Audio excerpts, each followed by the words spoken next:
ce vendredi. Le plus grand centre culturel des arts pour l'Afrique centrale sort des terres à Kinshasa. Cette gigantesque infrastructure sera livrée d'ici la fin de cette année et actuellement les travaux touchent déjà à leur terme et sont évalués à plus de 85%. Les ministres des infrastructures étaient descendus hier sur les chantiers pour se rendre compte de l'évolution des travaux. Les images à suivre dans ce journal. Également au sommaire de votre secteur, le nouveau plan d'action de la politique sémencière nationale de la RDC en plein chantier. Ce nouveau document qui va s'étendre pendant 2 ans couvrira le besoin des 6 provinces en RDC. Les experts du secteur et les ministres de recherche scientifique sont déplusiés en atelier pour donner du contenu à ces plans qui visent à améliorer la sémence en RDC. Reportage à suivre dans un instant. Et enfin, de la culture et de la musique. Jossar Nyokalongo Diyanyosh a 70 ans. Hommes politiques, culturels et musiciens se sont retrouvés hier en la cathédrale Notre-Dame du Congo pour une messe d'action de grâce pour célébrer les patrons du groupe Zeiko Langalanga, un anniversaire couronné par la remise d'une nouvelle Jeep, un don du chef de l'État. C'est tout pour l'essentiel de l'actualité de ce vendredi. Mesdames et messieurs, encore une fois, bienvenue à vous sur une région à la radio-télévision nationale congolaise. 69, c'est le nombre de hauts magistrats de la Cour de cassation, du Conseil d'État et des parquets généraux près de la Cour de cassation qui ont prêté serment hier jeudi devant le président de la République, Félix-Antoine Tshisekedi Tshilombo. C'était au cours d'une cérémonie organisée dans la salle du Palais de la Nation. Blandine Zouvo pour le reportage.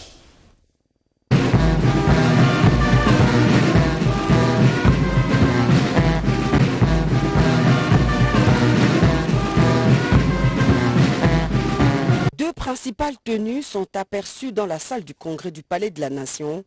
En bleu, ce sont les membres de la Cour constitutionnelle non concernés pour la cérémonie du jour. Et ceux en épitoge rouge sont des magistrats du siège et du parquet près la Cour de cassation et du Conseil d'État. Ils sont au total 69 hauts magistrats nommés dans une série d'ordonnances lues à la radio-télévision nationale congolaise le 15 août dernier, dans lesquelles le chef de l'État avait procédé à des nouvelles mises en place au sein de la magistrature. Certains magistrats avaient été promus, d'autres révoqués, mis à la retraite et plusieurs autres encore ont fait l'objet de démissions d'office. Plusieurs temps forts ont marqué cette cérémonie de prestation de serment.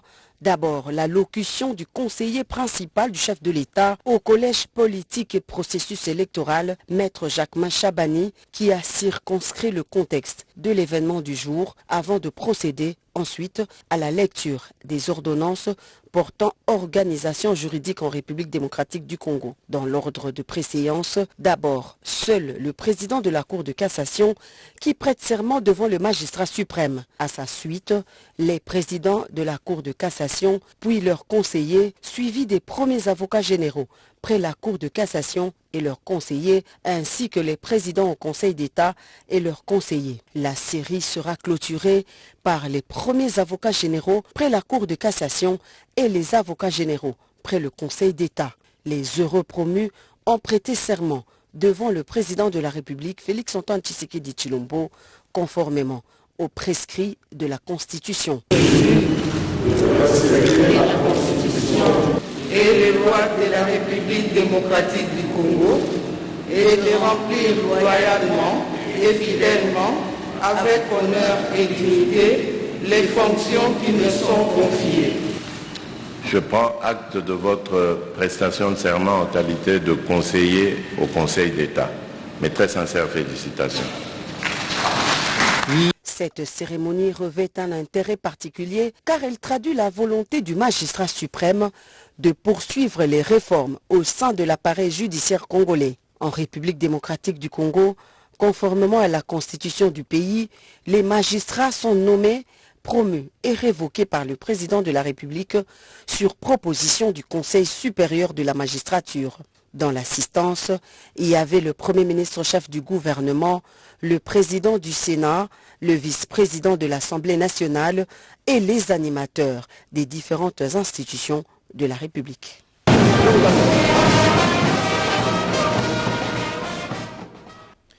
Restons toujours aux installations du Palais de la Nation où le chef de l'État poursuivit sa journée en accordant une audience à l'ambassadeur de l'État israélien. Ce dernier a exprimé la volonté de son pays à travailler de manière bilatérale pour le développement de la RDC. Regardons. Le président Félix-Antoine Tshisekedi a reçu en audience jeudi le nouvel ambassadeur de l'État d'Israël, Shimon Solomon, en marge de la prestation de serment des hauts magistrats. Je suis venu ici en visite et je suis également le nouvel ambassadeur en RDC. Nous avons une très bonne relation entre la RDC et Israël. Historiquement et particulièrement depuis l'année dernière dans différents domaines, nous continuons donc à discuter de moyens de renforcer les relations entre les deux nations. Plus de 40 ans d'amitié lient les deux pays qui partagent des défis communs à relever. Vous savez, Israël est un nouveau pays, petit pays avec énormément de défis. Pas d'eau, pas de pluie, le pays est à 60% désertique et nous avons beaucoup d'ennemis. Cette année, Israël a développé beaucoup de solutions technologiques pour l'agriculture et dans d'autres domaines. Nous savons que les défis en RDC ne sont pas faciles, donc nous souhaitons partager notre expertise afin de collaborer de manière bilatérale et attirer les compagnies israéliennes à travailler ici, à être présentes parce que nos relations, comme je l'ai dit, sont vraiment solides. Le nouvel ambassadeur de l'État d'Israël s'est dit ravi de cette rencontre avec le président Tshisekedi et reste confiant quant à l'avenir des deux nations. La ville de Goma continue de pleurer ses morts des incidents du 30 août dernier. Le vice-premier ministre en charge de l'économie Vital Kamerhe en provenance de la ville de Bukavu vers Kinshasa a fait une escale express à Goma pour compatir avec la population, comme nous disent Animbalaka et Romain Bouta. 10 jours après les événements douloureux du 30 août 2023 à Goma, le vice-premier ministre, ministre de l'économie nationale Vital Kamerhe, en provenance de Bukavu dans la province du Sud Kivu, a fait une escale à l'aéroport de Goma pour compatir avec ce peuple meurtri. Au pied de la passerelle, le docteur Vital Kamerhe a adressé un message de condoléances aux familles des victimes avant de demander aux Gomatriciens de soutenir les efforts du commandant suprême Félix-Antoine Tshisekedi Tshilombo pour le retour de la paix dans la province du Nord Kivu. Et on ne pouvait pas faire Bukavu après avoir appris le deuil qui a frappé nos frères et sœurs de Goma, nos parents, sans s'arrêter à Goma. Voilà pourquoi je me suis arrêté ici pendant 1 heure de temps pour communier avec cette population. Je ne peux pas me rendre en ville parce que nous devons éviter de créer la confusion pendant que les enquêtes se poursuivent. Mais nous profitons de l'occasion pour présenter nos condoléances. Pour une fois, on les réitère à toutes les familles éprouvées. Nous présentons les condoléances aussi à la famille de Pierre Païpaï Wakissiakasike, notre grand notable, qui vient de nous quitter, à mon petit frère, l'ancien gouverneur d'ici de Kivu, lui Léon Solidero, qui est mort aussi hier.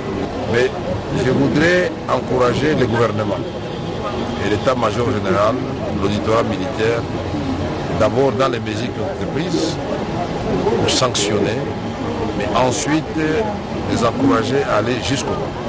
Et c'est le moment et l'occasion de demander à la population de demeurer calme pour laisser la justice militaire faire son travail. Le pacificateur Vital Kamerhe a également appelé à l'unité et à l'amour entre les communautés afin d'éviter toute division qui va profiter à ceux qui nous veulent du mal, a-t-il conclu.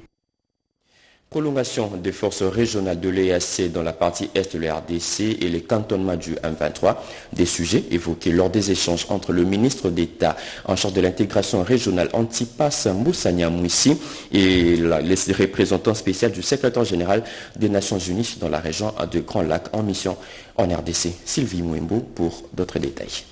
Représentant spécial du secrétaire général des Nations Unies dans la région des Grands Lacs, Wang Xia, le ministre d'État, ministre de l'intégration régionale, Antipas Moussania Mouissi, a réitéré la position du gouvernement congolais relative à la stabilisation dans la partie Est et le désarmement des M23, RDF ainsi que tous les groupes armés opérant dans cette contrée de la République démocratique du Congo. Selon Wang Xia, les Nations Unies soutiennent les initiatives de paix régionales, à savoir le processus de Luanda et Nairobi qui vise au rétablissement d'une relation apaisée entre la RDC et le Rwanda. Toutefois, les consultations politiques et efforts militaires sont préconisés dans les deux approches. Le ministre m'a donné beaucoup de réflexions. Ces réflexions contribueraient à détendre la situation actuelle, qui est une situation très tendue. Je pense que c'est dans une situation apaisée qu'on aurait fait avancer les efforts diplomatiques et politiques en cours, et un bon déroulement de ces efforts est dans l'intérêt de toute la région et notamment des pays comme le vôtre, comme les autres pays clés de la région de Grand Lac. Antipas Mboussania-Moussi, ministre d'État en charge de l'intégration régionale, de son côté a rappelé qu'il est prévu un pré-cantonnement et un cantonnement en ce qui concerne le 1-23. Pour ce qui est de la prolongation du mandat de la force régionale, cela a été décidé à Nairobi par tous les membres de l'EAC. Le représentant spécial du secrétaire général des Nations Unies dans la région du Grand Lac fera un rapport au secrétaire général des Nations Unies de tous les éléments nouveaux récoltés auprès des autorités congolaises après ces consultations. Avec le coordonnateur du mécanisme national de suivi Toumba Luaba, le représentant du secrétaire national des Nations Unies dans la région du Grand Lac a abordé plusieurs questions, notamment la révisitation de l'accord cadre d'Addis Abeba. Joël Kaïmbe, Tony Djouma pour le reportage. Signé il y a 10 ans pour le retour de la paix durable dans la région des Grands Lacs et particulièrement la situation sécuritaire dans l'est de la RDC, les efforts se multiplient au mécanisme national des suivis de l'accord cadre d'Addis Abeba. À ce jour, son coordonnateur national Alphonse Toumba Luaba a reçu en audience l'envoyé spécial du secrétaire général des Nations Unies pour la région des Grands Lacs, avec qui ils ont échangé sur le processus de révisitation de cet engagement signé par plus de 11 pays. Il faut avouer aussi qu'une meilleure mise en œuvre des engagements prévus dans ce document juridique s'impose. Et c'est ça l'importance de ce travail de revitalisation de l'accord cadre d'Addis Abeba, comment évaluer le chemin parcouru, les résultats obtenus, l'insuffisance, pourquoi, et après, comment mieux faire. Et donc, cette réflexion sur la revitalisation est en cours. Pour le coordonnateur du mécanisme national de suivi, tous les acteurs sont mis à contribution. La communauté internationale assume sa part de responsabilité. La RDC assume aussi sa responsabilité et nous travaillons en partenariat pour arriver à des résultats qui puissent consolider la paix, la sécurité, relancer le développement et même la coopération régionale. L'accord cadre d'Addis Abeba encourage les partenaires régionaux et internationaux, les partenaires techniques et financiers à tenir leurs promesses pour le développement économique de la RDC et de la région. Quelle est la mission première de la maison des élections et comment fonctionne-t-elle? À deux sujets qui seront abordés au cours d'un atelier de renforcement des capacités organisé à l'attention des équipes techniques de cette maison, des formations dispensées par les experts électoraux de la CENI. D'autres précisions dans ce reportage de Tétis Samba et Géresto Fonche. Pendant 3 jours, les experts électoraux de la Commission électorale nationale indépendante vont outiller l'équipe technique de la Maison des élections sur les missions et les approches pour son fonctionnement optimal. Les bénéficiaires de cette formation devront maîtriser les contours du cycle électoral et produire les outils techniques pour assurer la communication et la sensibilisation sur le déroulement du processus électoral en cours en République démocratique du Congo. C'est le rapporteur adjoint Paul Moïno Moulemberi qui a, au nom du président de la CENI, Denis Kadima Kazadi, ouvert ses travaux. Cet atelier va mettre à niveau tout le monde, afin que chacun qui sera dans cette maison soit à mesure de rehausser les niveaux de renommée de notre institution et de notre vocabulaire, le rebranding, qui veut que nous devons changer l'image et la perception de la CENI vis-à-vis des acteurs. Au nom de notre président Denis Kadima, nous déclarons ouvert l'atelier de formation ce jour et vous souhaitons tous une très bonne participation. Paul Moïndo Moulemberi a en outre invité les participants à cet atelier à l'assiduité tout au long de cette formation afin d'assimiler les connaissances qui seront rendues disponibles pendant ces 3 jours de formation. Je le dis à l'ouverture de ce journal, les plus grands centres culturels des arts pour l'Afrique centrale sortent des terres à Kinshasa. Cette gigantesque infrastructure sera livrée d'ici la fin de cette année et actuellement les travaux touchent déjà à leur terme et sont évalués à plus de 85%. Le ministre des Infrastructures était descendu sur le chantier pour se rendre compte de l'évolution des travaux. Chimène Dondo et Erudis Kitutu pour le reportage. Après la visite de la route Nzolana, dans la commune de Ngaliema, cap vers la commune de Kassavubu, où le ministre d'État en charge des infrastructures a visité le centre culturel des arts pour l'Afrique centrale en pleine construction et dans sa phase finale. Après avoir pris langue avec le responsable de ces projets qui symbolisent la coopération gagnant-gagnant entre la RDC et la Chine, Alexis Guicharo annonce des réunions pour des travaux de finissage, bien qu'il y a eu quelques problèmes. Les différentes visites que nous avons faites sur le chantier, nous avons pu constater que le planning était respecté.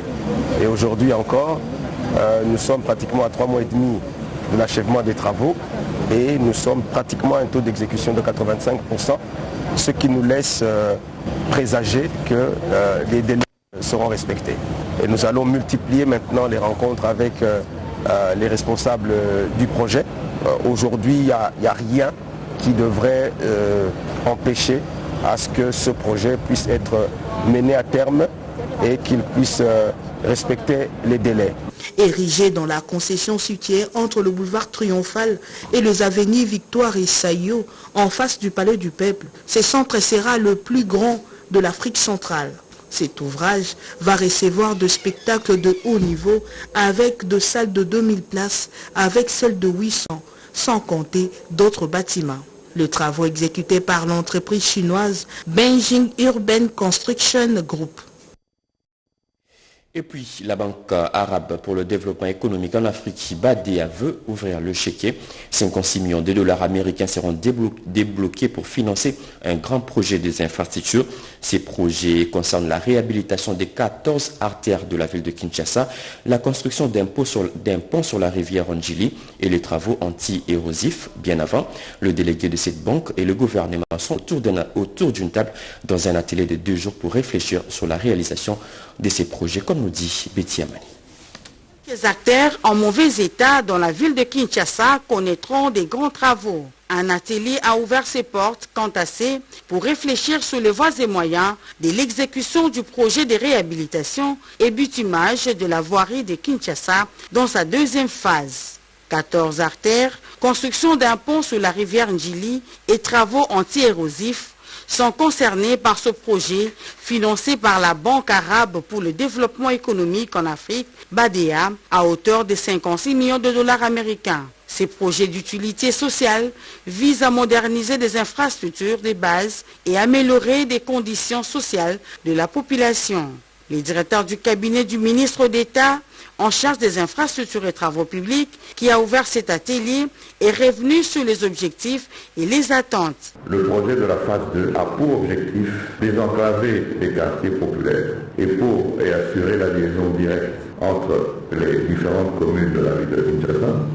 La BADEA, partenaire technique et financier, apporte quelques précisions. C'est un projet important qui porte sur 14 artères dans la ville de Kinshasa sur un linéaire total de 36 km. L'atelier qui est là aujourd'hui vise 2 objectifs. La communication sur le projet, ses composantes, et la familiarisation avec les procédures de la BADEA. La cellule infrastructure, organe technique du ministère des infrastructures et travaux publics, par son coordonnateur, Théophile Ntela, est revenu sur l'impact du désengorgement des artères de la ville de Kinshasa. Si on réalise toutes ces artères-là, dans les 2 années qui vont suivre, la situation va totalement changer.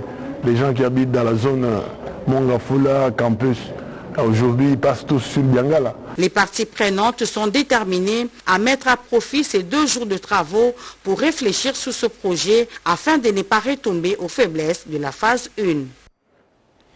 0 décès maternel évitable, 0 cas de violence basés sur le genre et autres. Ce sont là des résultats transformateurs dans le cadre de priorité de la RDC. Ces sujets et tant d'autres ont été au centre des échanges entre la ministre du Genre, Famille et Enfants et une délégation de l'UNFPA. Yvette Makuntima et Eric Joké pour d'autres détails. Le ministère du Genre, Enfants et Familles et l'UNFPA, deux partenaires qui se soudent le coude dans plusieurs projets prioritaires qui touchent aux catégories vulnérables. Entre la ministre du Genre, Enfants et Familles, Mireille Massangou Bibi Mouloko, et la nouvelle représentante ad intérim de l'UNFPA, Suzanne Mandang, il s'est agi d'un passage en revue de plans prioritaires stratégiques communs. Nous avons 3 résultats transformateurs qui rentrent dans le cadre des priorités de la RDC. Le premier, c'est 0 décès maternel évitable. Le deuxième, c'est 0 besoins non satisfaits en matière de planification familiale. Et le troisième, c'est 0 cas de violence basée sur le genre. Autre activité, c'est cet échange avec la délégation du réseau genre de droits des femmes. Activité à l'issue de laquelle une note de plaidoyer a été remise à la patronne du genre, Massangou Bibi Mouloko, en vue de la mise en œuvre du décret instituant les centres intégrés des services multisectoriels. Une dizaine d'anciens Koulounaré convertis en bâtisseurs de Kanyama-KCC séjournent déjà en Afrique du Sud pendant 6 mois. Sur les sols de Nelson Mandela, ces bâtisseurs sont allés en formation de maintenance des machines. Ils ont pris l'avion hier à l'aéroport international d'Ndjili. Richard Kalala était dans leur suite. C'est un rêve longtemps caressé et qui est devenu une réalité pour les bâtisseurs du service national.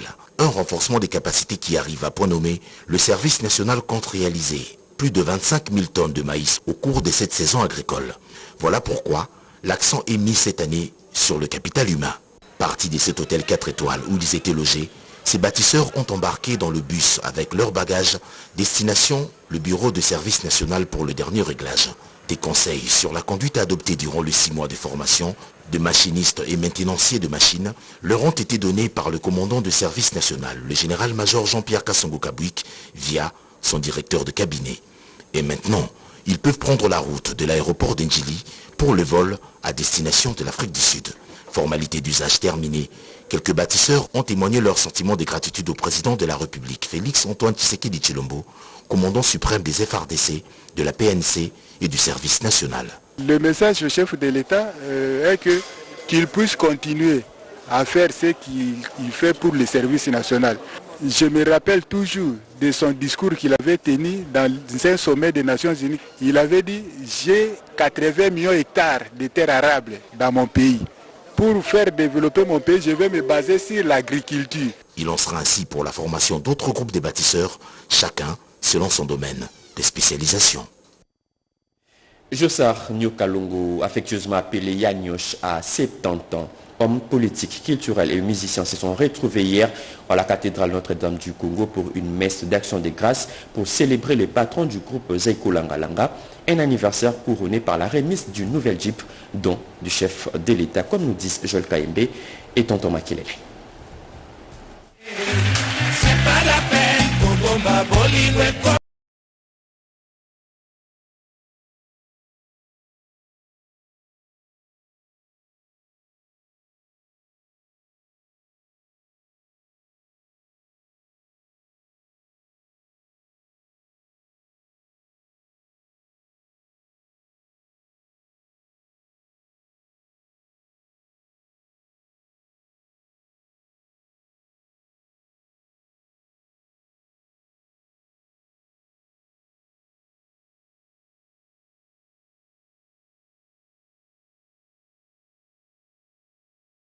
Depuis l'école primaire, a relevé la constance de la foi catholique de celui qu'on appelle Vieux Bombas, avant de reconnaître les parcours des titans de cette icône de la musique congolaise. Souffler sur la 70e bougie est une grâce, a dit Jossar. Moment marquant de cet événement riche en émotions, c'est la livraison d'une Jeep TX Prado, un cadeau personnel du chef de l'État Félix Antoine Tshisekedi à l'un des artistes qu'il a écouté dans sa jeunesse.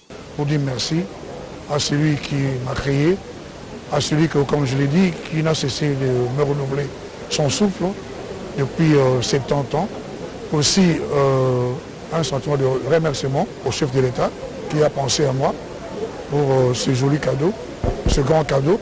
Né le 7 septembre 1953, Nyokalongo est père de 9 enfants, 14 petits-enfants et actuellement, il est le PCA de la Sokoda, la Société congolaise des droits d'auteur et des droits voisins, depuis septembre 2021. Le nouveau plan d'action de la politique sémencière nationale de la RDC en plein chantier. Ce nouveau document qui va s'étendre pendant 2 ans couvrira le besoin des 6 provinces en RDC. Les experts du secteur et les ministres de recherche scientifique sont déployés en atelier pour donner du contenu à ces plans qui visent à améliorer la sémence en RDC. Mamita Bangoulou pour le reportage. La cérémonie de ce jour cadre au lancement des travaux de développement du système sémencier fiable pour l'approvisionnement régulier des semences dans le cadre du projet PADCA 6 provinces. Ce lancement voudrait bien exprimer la volonté du gouvernement de la République qui croit pouvoir relancer le secteur de la production sémencière longtemps négligé dans notre pays. Le projet PADCA 6 vise à l'amélioration des semences améliorées pour une agriculture durable au profit de la population consommatrice qui ne vise que des importations au lieu d'une consommation locale. En signant un accord avec l'INERA, qui est une institution de recherche, le projet PADCA 6 voudrait profiter de l'expertise de cette institution pour disponibiliser des semences améliorées de qualité pour la relance de la production de différentes variétés pour la population de la RDC. Ce projet d'une durée de 2 ans devra couvrir les besoins des 6 provinces en RDC. Le premier orateur a expliqué l'importance de l'INERA dans ces dispositifs de développement sémencier dans notre pays. La sémence est un produit très important depuis la recherche jusqu'à la production. Le directeur scientifique a fait une présentation de la convention du projet dont l'objectif vise l'amélioration des semences fiables et améliorées pour une production visant à augmenter la production des variétés essentielles pour la population congolaise. Le coordonnateur du projet a rassuré l'assistance de la meilleure politique du gouvernement de permettre un accès aux semences améliorées pour une production durable sécurisant toute la population. Le DG de l'INERA a remercié le gouvernement de la République qui a demandé à l'INERA d'apporter une contribution importante ensemble avec les projets PADCA 6P pour l'approvisionnement des semences améliorées et fiables dans l'intérêt de nos agriculteurs et de nos consommateurs. Le processus électoral en RDC entame son dernier virage et les acteurs politiques de l'Union sacrée s'est mobilisés et se consultent pour non seulement porter la candidature de Félix-Antoine Tshisekedi Tshilombo à la présidentielle, mais aussi pour éviter les chaos après les élections. L'initiateur de cette démarche, Freddy Kita, était hier aux installations du parti politique MLC de Jean-Pierre Bemba pour entamer cette démarche. Cédric Kenina pour les commentaires. Tout s'est fait dans l'ordre. Regroupement politique et formation politique se consultent pour concourir ensemble et sceller du coup un partenariat pendant les élections de 2023. C'est la démarche que mène Freddy Kita, acteur politique, reçu ici par le secrétaire général du MLC.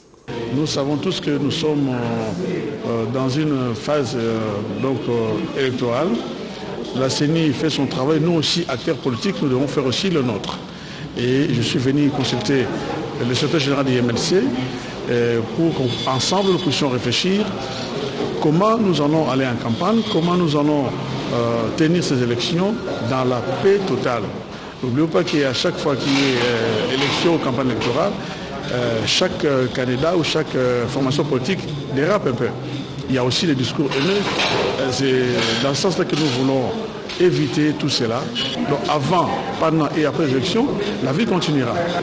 La République démocratique du Congo est un grand village. Notre démarche aujourd'hui est de consulter tout acteur politique congolais, qu'il soit de gauche, de droite ou du centre. Nous allons tous les consulter et à la fin de nos consultations, nous allons voir le président du Parlement et du Sénat et le président de la République aussi pour leur remettre nos résolutions.